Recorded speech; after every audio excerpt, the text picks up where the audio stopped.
The realist aesthetic made it to parts of the world that weren't even engaged in the same social dynamics as Europe, but were experiencing a similar urbanization and dislocation of traditional ways.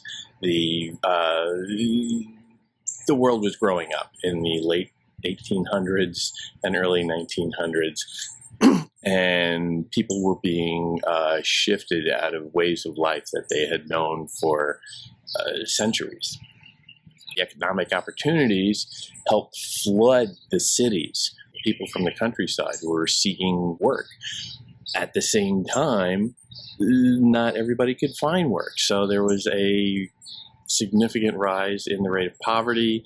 They have no skills. They're easily exploited, and some of them do all right, some of them not so much. This happens in every industrialized country across the world. So if people could practice realism as an aesthetic in a conscious way, they were also attentive writers who maybe had only very limited or no exposure at all to the art of the realistic movement, excuse me, they would still understand the basic dynamics of it as they look around and see that, okay, if they're observing their world at all, they're seeing that changes are happening and people are suffering. And good artists stay attuned to that. And we find that in Higuchi Ichiyo in Japan, a young woman. She died at, I think, 26 or so. She was very young. She only had a couple of years of productivity, but she actually had some real success. She became quite popular, even for a brief time. Part of what made her popular is the fact that she was writing about realist themes of poverty and urban settings and desperation that traditionally, nice, polite Japanese literature didn't address so much, but was beginning to more and more. But she grew up in it. She grew up very poor. So she wasn't just doing realism, she lived a lot of this stuff, and she was just writing from her own experience. And that sense of tangible experience, verisimilitude, gave her the clout to be able to really explore different themes that for other people were just themes, but for her was the lived experience that she knew. It helped her, it fueled her art, but also it probably killed her because she died of tuberculosis at a very young age after probably contracting it in by living in squalor for her entire life, essentially, up until the very end. But in the story we have here, Separate Ways, we have a really interesting little pivot point in terms of somebody who grew up practicing realism with some exposure to European traditions. And she was just the right person in the right time to import that and popularize it in Japan at the time. But also, in certain ways, you can see her tilting a little bit towards a kind of modernism. She isn't just staying within the neat, simple, realist box. She is very organically, in her own way, reaching out into more nuanced, complicated realms that in the 20th century would become the primary mode, let's say. Separate Ways itself as a story is it has the urban setting, it has the tale of poverty. It's a simple story of a young girl who's struggling to get by, but she's a decent girl, she's very nice, and there's a little ragamuffin boy who is an orphan, and they become friends. And he stops by her house or her apartment or whatever on a fairly regular basis. You get the sense he'll just, help himself to a few snacks when he's there.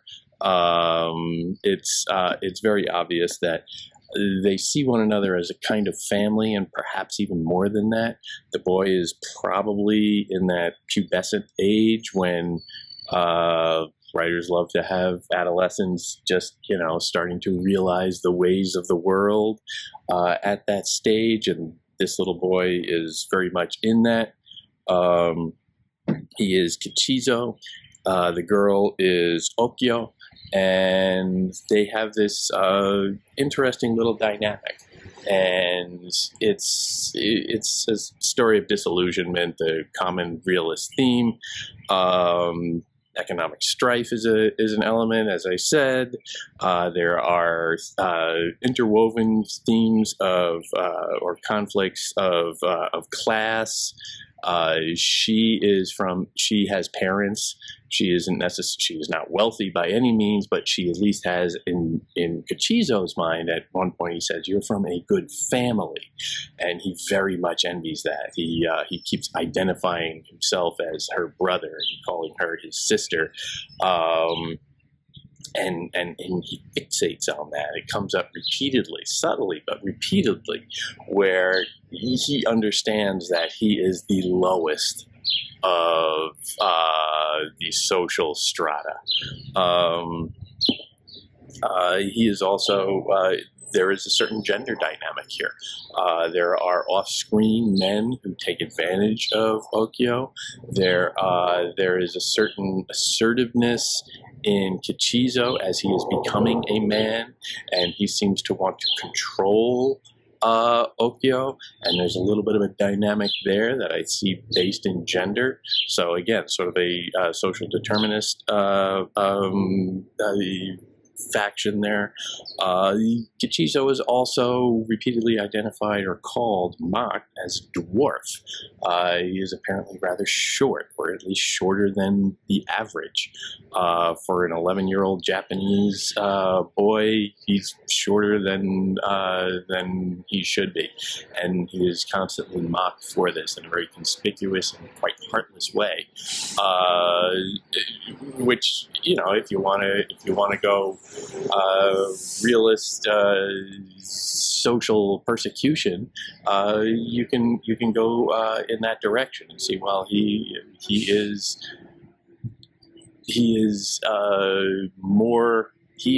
not only the lowest on the economic strata, he is also, sort of an outcast as physically. He has a deformity of sorts. Throughout, you have this social determinism, however, where these characters are sort of functioning within that. But it's more subtle than that. Part of what makes it so interesting is that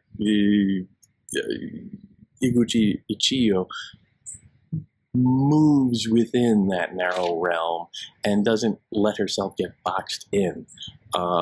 She makes Okyo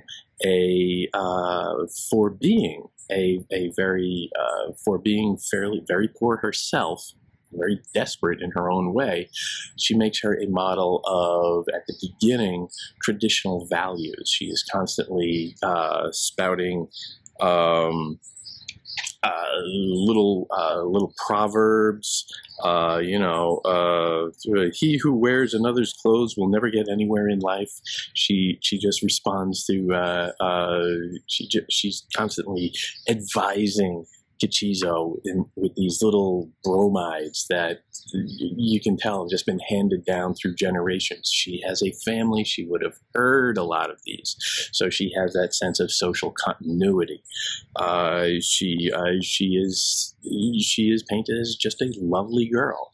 The first image we get her as Okyo, a stylish woman in her early 20s, put her sewing down and hurried to the front door. Her abundant hair was tied back simply. She was too busy to fuss with it. So you get the sense of a very, very level-headed girl. She's getting up because Kichizo has stopped by unexpectedly and like, oh, okay, you're coming in. So she is going to go and welcome him into her little home. He kind of bursts in anyway. But she was working, she's always working, and she puts that aside to make her friend feel welcome, and you can see how she is the constant voice of good manners, of tradition, of basic decency in the social sense. By the end of the story, however, this gets subverted, so you see that it's all rather hypocritical. She tosses aside traditional values of decency, let's say, and exposes herself as just as caught in the same oppressive system, the same restrictive society as everybody else. And whether you are a good little girl who remembers everything that her grandmother ever told her or not, this is a sense of betrayal by society. It takes a good girl and trashes her.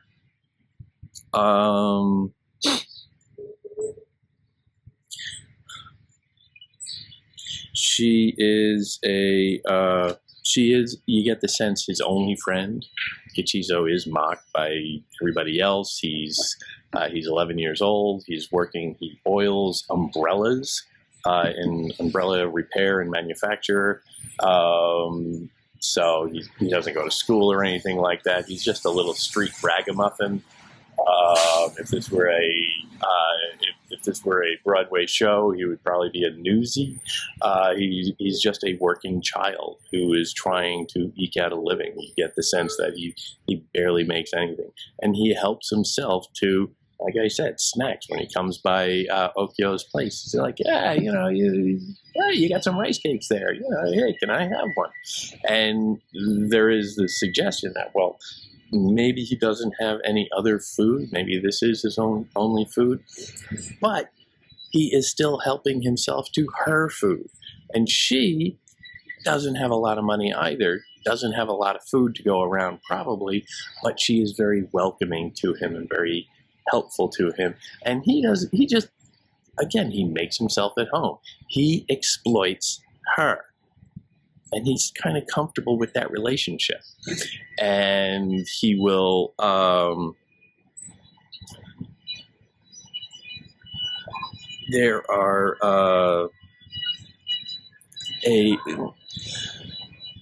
there is a dynamic between them where he keeps referencing her as his sister.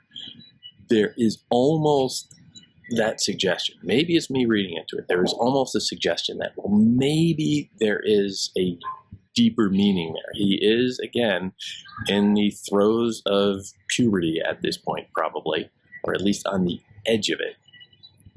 And there, you get the sense that, well, maybe his infatuation with this young girl, teenager, a couple of years older than him, but I don't think terribly much, it could be something more than that. There is a gender dynamic there that has a sexualized element within it. I don't think I'm completely off base with that. I would say it's a jump ball. You can read that into it if you will. At the same time, she is attractive to other men. And as she is working as a seamstress and trying to eke together a living just to scratch out a life for herself, just to get by, dreaming of, modest aspirations, but still, hoping for something more. She says, in a very admirable way, I'd like to make something of myself. She wants to pull herself up by her own bootstraps. Again, the belief in the system that would allow that. It's perhaps naive, it's perhaps inspirational, but you see where she ends up at the end. Part of what makes her so charming, I would say, to Kichizo is that she is very charming. She is very solicitous. She's very helpful. She's a very sweet girl. This can come off also as a little, in certain instances, you get the sense that friendliness is ripe for exploitation. Her landlord was an owner of the umbrella shop, and so she was especially cordial to the members of the shop. Bring over your mending any time, boys. I don't care what condition it's in. There are so many people at your house, the mistress won't have time to tend to it. I'm always sewing anyway. One more stitch is nothing. Come and visit me if you have the time. I get lonely living by myself. I like people who speak their minds, and that rambunctious Kichizo, he's one of my favorites. Maybe it's just me. Bring your mending over any time, boys. It sounds almost like a Mae West line. It's I get lonely living by myself. She's telling this to a group of older men hanging out together with her landlord. There's something a little disquieting about that. Something perhaps just harmless flirtation, something that could not be, might not be flirty at all, might just be very earnest. She is dependent on her ability to work as a seamstress, and she is saying, hey, if you've got something that needs some sewing, bring it over. I'm happy to do it. She's always looking for that opportunity. It could be many, many things. It's touchy. Kichizo is always the outcast. Kichizo is always in contrast to the culture. He is mocked, as I said, for his height, for his somewhat scruffy, dirty, ragamuffin appearance. He was the butt of all their jokes and the gossip they exchanged over tobacco. He is always the outcast. He has no purchase into the society, that group of men just sitting around chewing tobacco or smoking tobacco or doing whatever they are with it. He can't access that. He's shut out from it. She, perhaps because she is a pretty young girl who can sew, she has a kind of access. She is open prey to it, depending on how you want to dial in the agency there. In the end, some time goes by, and of course, it comes out that, Okyo is moving away. Oh, well, Kichizo takes this rather hard. Like, where are you going? Remember, you get the sense, Kichizo's only friend, his only steady, reliable meal from time to time. This is a big disruption in his life, and she is a little iffy on the details. She's not really, she comes up with a story, but it sounds fishy and is very vague, and then it comes out that she is essentially going to be a kept woman. She is going to be the mistress of another man, an older man probably, a man with a few dollars, maybe one of those same men that was standing around with her landlord and with whom she was so friendly. Okyo thought that this was an opportunity to work her way up. Okyo seems to think that this is her only choice. She can't just keep going, sewing all the time. She got a shot and she took it. Kichizo sees this as a betrayal. Kichizo sees this as, what?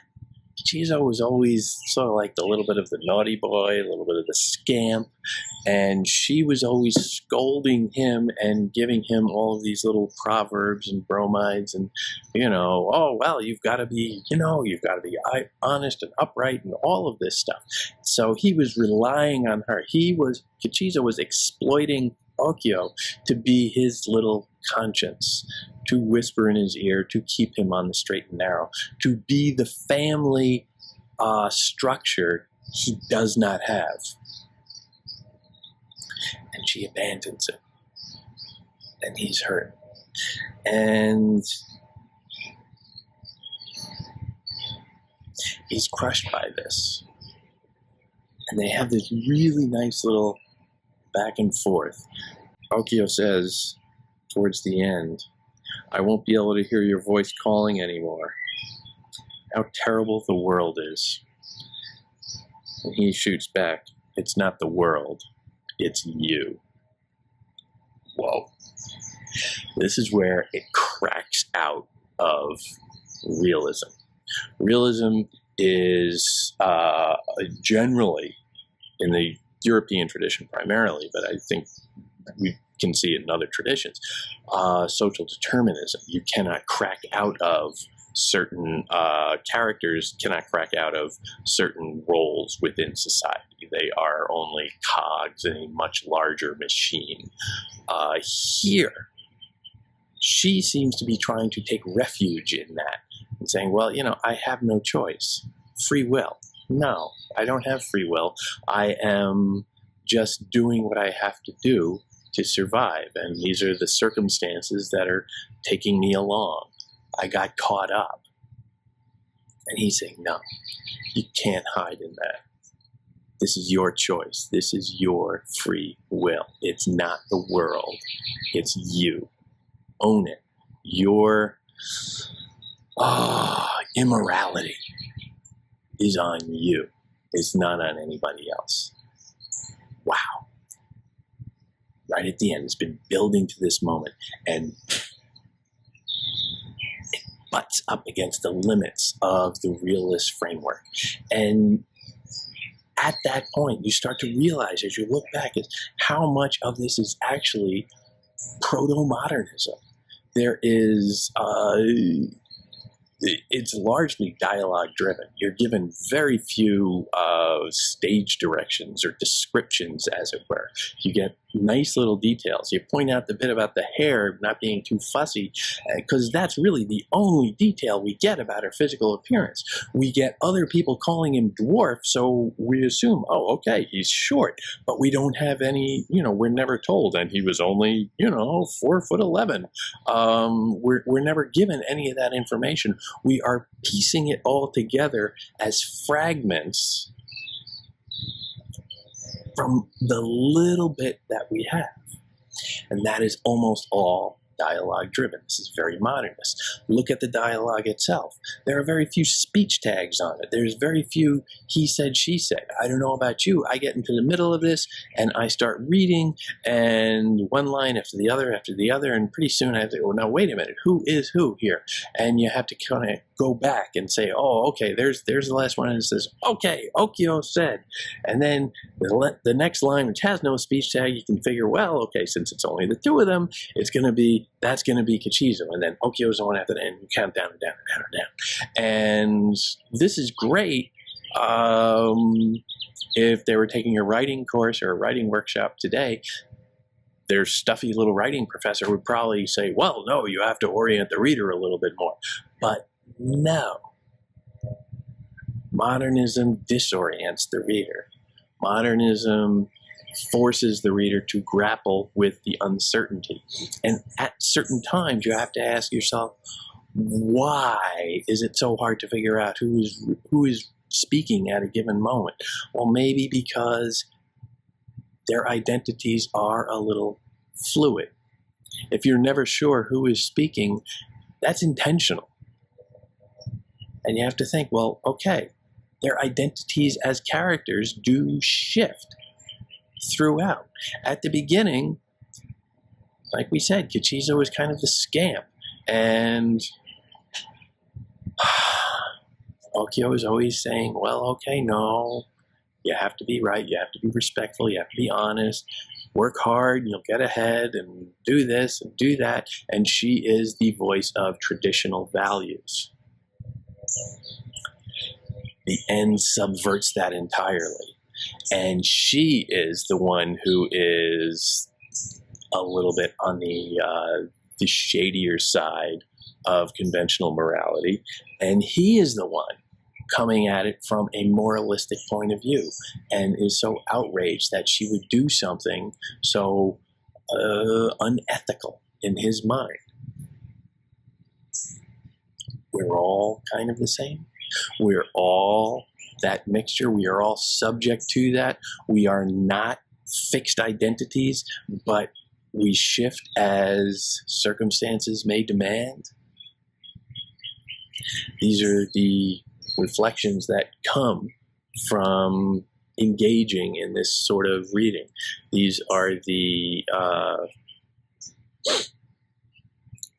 consequences of shifting around, as modernism will increasingly do.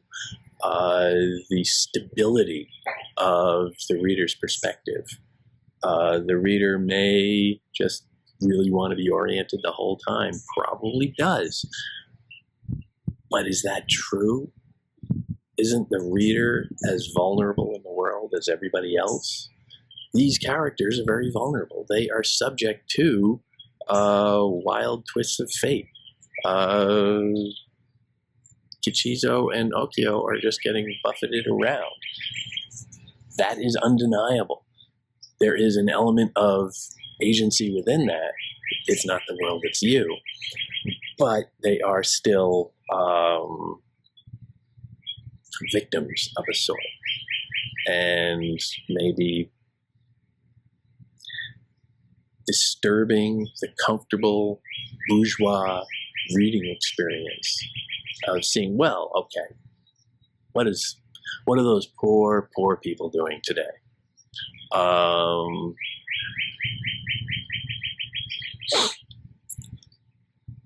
Why leave the reader off the hook? Why leave the reader so comfortable in spectatorship? A detached perspective. Why not shift around so that there's some discomfort there?